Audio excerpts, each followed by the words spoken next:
Hello friends, இன்னைக்கு வந்து நம்ம ஒரு chicken curry பண்ண போறோம்.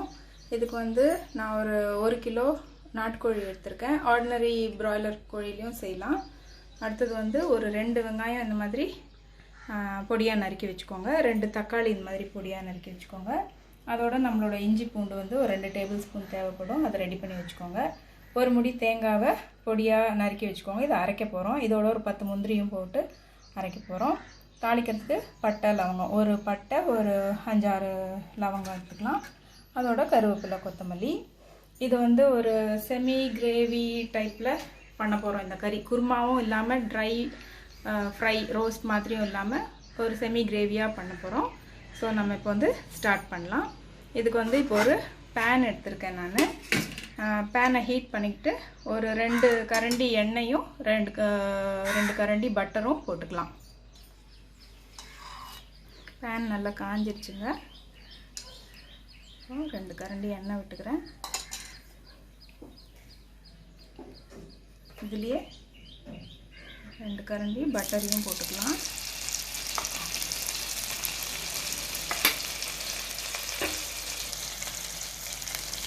இதுல வந்து பட்டை லவங்கம் ஃபர்ஸ்ட் போட்டுக்கலாம். இப்போ பட்டை நல்ல ஸ்மெல் வருதுங்க. இதுலயே 2 டேபிள்ஸ்பூன் அளவுக்கு இஞ்சி பூண்டு விழுது போட்டுக்கலாம்.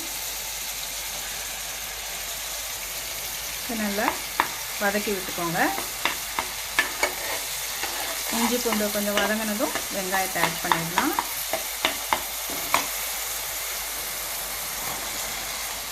ரெண்டு வெங்காயம் எடுத்துர்க்கேன். நல்ல பொடியா நறுக்கி இதோட அதையும் வதக்கிக்கோங்க.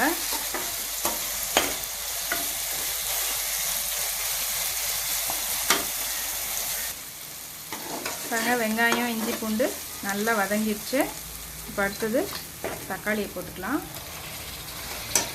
தக்காளி போட்டு நல்லா ட்ரை ஆகணும். அந்த ஜூஸ் எல்லாம் எவாப்ரேட் ஆகிடணும்.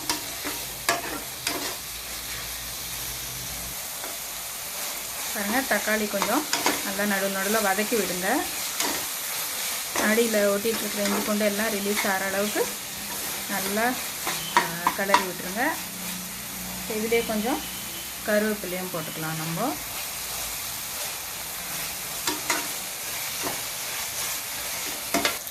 இப்போ பாருங்கள், வெங்காயம் தக்காளிலாம் நல்லா வதங்கிடுச்சு. எண்ணெய் பிரிஞ்சு வருது. இப்போ இந்த ஸ்டேஜில் நம்ம சிக்கனை போட்டுடலாம்.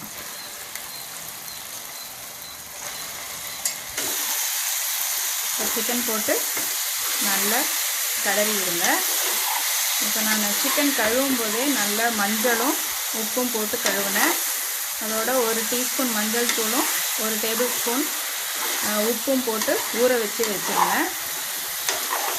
உப்பு வந்து அவங்கவுங்க தேவைக்கேற்ப அந்த ஊற வைக்கும்போதே போட்டுடுங்க. அதுலேயே தேவைப்பட்டதுன்னா கடைசியில் கூட தூவி விட்டுக்கலாம், ஆட் பண்ணிக்கலாம். நான் இதுக்கு 1 டேபிள் ஸ்பூன் அளவுக்கு உப்பு போட்டு வச்சுருக்கேன். இப்போ வந்து சிக்கன் நல்லா தண்ணி விடும். ஸோ தண்ணி விட்ட பின்னாடி நம்ம சில்லி பவுடர் ஆட் பண்ணிக்கலாம். ப்ளெயின் சில்லி பவுடர் தான் ஆட் பண்ண போகிறோம். ஸோ அதுக்குள்ளே நம்ம வந்து இந்த பக்கம் தேங்காயும் கேஷ்யூஸையும் நெழுக அரைச்சி எடுத்துக்கலாம். தேங்காய் ஒரு சின்ன முடி தான் நான் எடுத்திருக்கேன். ஒரு 3 பீசஸ் போட்டால் போதும். கேஷ்யூஸ் வந்து 10 போட்டுக்கோங்க. இன்னும் ரொம்ப திக்கு கிரேவி ஆகிடும். அது நம்ம செமி கிரேவியாக தான் பண்ண போகிறோம். ஸோ அதுக்குள்ளே இந்த தேங்காயை அரைச்சி எடுத்துகிட்டு வந்துடலாம். இப்போ பாருங்கள், சிக்கன் நல்லா தண்ணி விடுது. ஸோ இந்த ஸ்டேஜில் நம்ம ப்ளெயின் சில்லி பவுடர் ஆட் பண்ணிக்கலாம். ஒரே 1 ஸ்பூன். காரம் அவங்கவுங்க சுவைக்கேற்ப ஆட் பண்ணிக்கலாம். கொஞ்சம் நல்ல ஹாட் ஸ்பைஸியாக வேணும்னா இன்னும் கொஞ்சம் சேர்த்து கூட ஆட் பண்ணிக்கோங்க. கொஞ்சம் கம்மியாக வேணும்னா கொஞ்சம் கம்மியாகவே போட்டுக்கோங்க. இவ்வளோ தான் போடுறேன் நான் சில்லி பவுடரு. இதோட ஒரே 1 டீஸ்பூன் கரம் மசாலா போட்டால் அது தனி ஃப்ளேவரு. இப்போ இதையும் நல்லா கலந்து விட்டுக்கோங்க.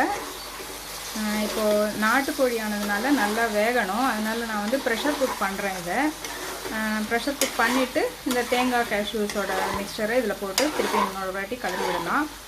அப்படி இல்லைன்னா நம்ம பிராய்லர்னால் சீக்கிரம் வெந்துடும். ஸோ இதில் இப்போவே கூட அந்த மிக்சரை போட்டுடலாம். தேங்காய் கேஷ்யூஸ் மிக்சரை போட்டு அப்படியே கலரி விட்டுக்கிட்டே இருந்தால் அது சீக்கிரம் வெந்துடும். ஸோ இதை வந்து நான் ஃபஸ்ட்டு ப்ரெஷர் குக் பண்ணிவிட்டு அதுக்கப்புறமா நம்ம அதை ஆட் பண்ணலாம். இப்போ இதை மூடி போட்டு ஒரு 4-5 சவுண்டு விடலாம். ஒரு வாட்டி நல்லா கலரிட்டேன். அதுக்கு இதில் இப்போது ட்ரை ஆகிடுச்சு. இதில் ஒரு அரை சொம்பு தண்ணி, ஒரு டம்ளர் வச்சுக்கோங்களேன், ஊற்றிட்டு நம்ம மூடி போட்டு விட்டுடலாம். இது வந்து ஒரு 4-5 சவுண்டு வந்த பின்னாடி பார்க்கலாம். இப்போ பாருங்கள், நான் ஒரு 4 சவுண்டு விட்டுட்டேன். ஒரு 10 மினிட்ஸ் ஆறிடுச்சு. நல்ல சிக்கன் நல்லா வெந்துருச்சு பாருங்கள், ட்ரையாகவும் ஆயிருக்கு. இப்போ ஸ்டவ் ஆன் பண்ணிவிட்டு இந்த கோகனட் மிக்சரை இதில் ஊற்றிடலாம். இதை ஊற்றிடலாம். கொஞ்சம் லேசாக தண்ணி விட்டு மிக்சியை கழுவுனா அப்படி ஊற்றிடுங்க. இதை நல்லா மிக்ஸ் பண்ணி விட்டுருங்க. கொஞ்சம் ட்ரை ஆனால் போதும். இது வந்து ஆக்சுவலாக சப்பாத்தி, பூரி, பரோட்டாக்கெல்லாம் கொஞ்சம் திக்கு கிரேவியாக இருந்ததுன்னா நல்லாயிருக்கும். அதே மாதிரி சாதத்தோடு பிசைஞ்சு சாப்பிட்லாம். சாம்பார், ரசம், தயிர் சாதம் எல்லாத்தோடையும் இது நல்லா மேட்ச் ஆகும்.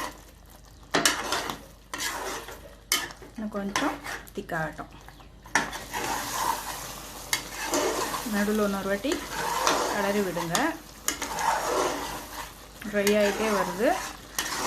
இப்போது இந்த கன்சிஸ்டன்சி போதும்னா இப்படியே கூட இறக்கிக்கலாம். இதிலே நான் மிச்சம் கொஞ்சம் பட்டர் இருக்குது, அதையும் இதிலே ஆட் பண்ணிடுறேன். இதையும் நல்லா மிக்ஸ் பண்ணி விட்டுருங்க. அவ்வளோதாங்க, நல்லா திக்காகிடுச்சு. நம்ம போட்டிருக்க பட்டர் எண்ணெய்லாம் நல்லா பிரிஞ்சு வருது. இந்த ஸ்டேஜில் கருவேப்பிலை, கொத்தமல்லி தூவி இறக்கிட வேண்டியதான். இந்த சுவையான சிக்கன் கறியை நீங்களும் ட்ரை பண்ணி பாருங்கள். நல்லா ரிச்சாக இருக்கும், டிஃப்ரெண்ட்டாக இருக்கும் டேஸ்ட்டு. ட்ரை பண்ணிவிட்டு உங்களோட கமெண்ட்ஸை சொல்லுங்கள்.